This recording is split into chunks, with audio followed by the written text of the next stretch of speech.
And I think there's an angle within our dawah that needs to change is that a lot of da'is, I feel they come out wanting people to embrace Islam. They need to get over that. It's not up to you if they embrace Islam. I would say it's better for us to be more concerned with just sharing the message and educating people and leaving it up to Allah subhanahu wa ta'ala. Right? Because when we don't apply the pressure, it's like, when this makes so much sense and your life would be better. No, I think we just talk about Islam and how it is beneficial for our lives, how it's compatible with things in Canada and Canadian values, and leave it at that. And say, hey, you probably didn't know this. You probably didn't know that. And just leave it casual, cool, and calm. It's when we start acting like victims and playing a victim mentality and when we do that in our dawah, it doesn't help. It doesn't help. What would you say? What minimum message is needed for people in Canada, for example, to appreciate Islam? I don't need them to appreciate Islam. I need them to understand Islam. That's it.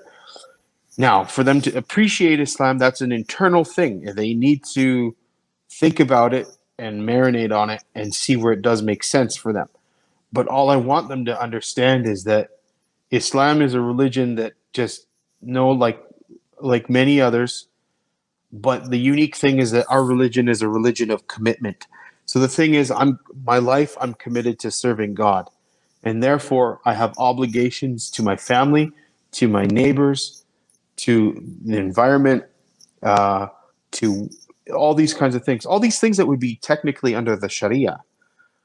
And I would also want those people to understand that, they keep worrying about words and things like Sharia when they need to understand that, the hudud laws for punishment in Sharia are fractional. If they're probably less than 0.1% of what Sharia is. Sharia is, how do I treat my neighbor? How do I feed my family? How do I govern myself? Basic stuff. I mean, it covers everyday life, but the whole idea of people again worrying about oppression of women, we just need to explain to them, look, women had inheritance rights before European women did. Look at that. Explaining to the things that just weren't there, that they don't understand or know historically. I think it's a big just knowledge gap. It's unfortunately, the things that we're not always going to be successful as a society, because when the government of, say, Alberta or Saskatchewan or whatever picks a curriculum of teaching, they're not necessarily going to go, okay, we need to teach everybody about Islam. That would be lovely, but it's not going to happen.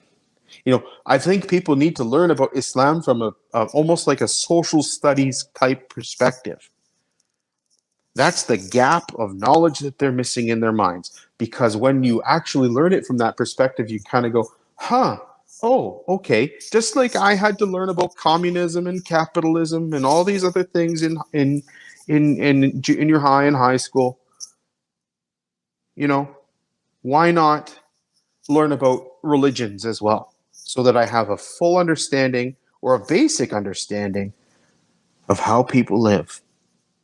Right? Because those are things that actually inform people's lives.